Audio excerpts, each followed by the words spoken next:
Canada newly elected Prime Minister Mark Carney on Tuesday met with President Donald Trump of the United States, US, after he had arrived at its rival trade war neighboring country, the US, earlier on Monday, with a statement that Canada and US are strongest when they work together, and, on Tuesday, when he finally met with Trump at the Oval Office, he bluntly told the US president that Canada is not for sale and won't be for sale ever, after Trump made a repeat statement of Canada becoming the 51st states of the United States of America, USA. Mark Carney, shortly after arriving in the US on Monday, said, "I've arrived in Washington, D.C., ahead of meetings with President Trump tomorrow. Canada and the United States are strongest when we work together, and that work starts now," Carney stated via social media post. During the meeting on Tuesday, Trump said, "As a real estate developer, when you get rid of that artificial line, when you look at that beautiful formation together, I said, that's the way it was meant to be." Carney responded and said, "As you know from real estate, there are some places that are never for sale.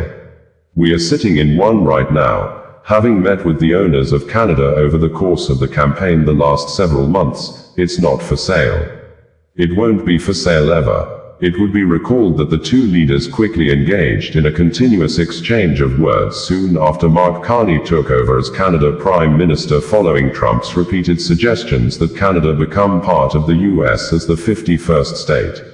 After insisting that Canada is not for sale, Mark Carney added that although Canada is not for sale, but the opportunity is in the partnership and what we can build together. And we have done that in the past. Trump still didn't let go of the idea, as he later mused, "Never say never. Time will tell. It's only time. But I say never," Trump said. "I've had many things that were not doable, and they ended up being doable, and only doable in a very friendly way." Trump had, in some minutes ahead of the meeting, lashed out at Canada on his conservative social media platform, the Truth platform, writing, "The US didn't need anything the country has to offer in terms of trade and goods. We don't need the cars, we don't need their energy, we don't need their lumber, we don't need anything they have, other than their friendship, which hopefully we will always maintain. They, on the other hand, need everything from us. The Prime Minister will be arriving shortly, and that will be, most likely, my only question of consequence," Trump wrote. Carney's visit comes off the heels of his election win to replace Justin Trudeau that was fueled, in part, by his anti-Trump platform. After his victory, Carney warned Canadians, "Trump is trying to break us so that America can own us. That will never ever happen." Trump on Monday had said he was not sure what the Prime Minister wanted to discuss, but added that Canada wants to make a deal, while Carney said on Friday that they will focus on trade pressures and the broader future economic and security relationship. "I'm not pretending these discussions will be easy. They won't proceed in a straight line," Carney said last week. "There will be ups and downs, zigzags along the way. But as I said in my remarks, I will fight for the best possible deal for Canada.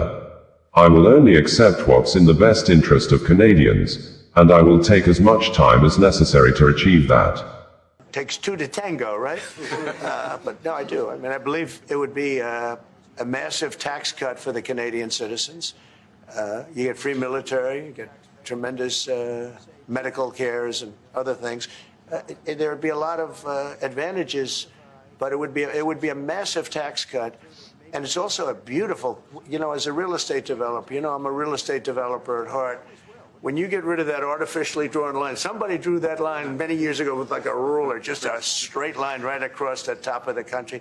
When you look at that beautiful formation when it's together, I'm a very artistic person, but when I looked at that beauty, I said, that's the way it was meant to be. But, I do feel it's much better for Canada. But we're not going to be discussing that unless somebody wants to discuss it. I think that there are tremendous benefits to the Canadian citizens, tremendously lower taxes, free military, which honestly we give you essentially anyway because we're protecting Canada if you ever had a problem. But I think it would really be a wonderful marriage because it's two places that get along very well. They like each other a lot. Well, if I may, as you know from real estate, there are some places that are never for sale. That's true. We're sitting in one right now, Buckingham Palace that you visited as well. That's true. And having met with the owners of Canada over the course of the campaign last several months, it's not for sale, won't be for sale ever. But the opportunity is in the partnership and what we can build together. And we have done that in the past. And part of that, as the President just said, is with respect to our own security. And my government is committed for a step change in our investment in Canadian security and our partnership, and I'll say this as well, that the President has revitalized international security, revitalized NATO, and us playing our full weight in NATO, and that will be part of it. And they have, I must say, Canada is stepping up the military participation because Mark knew, they were low and now they're stepping it up, and that's a very important thing. But never say never. Never say never. Osazuwa Connedo, bringing you the news in a more digital way.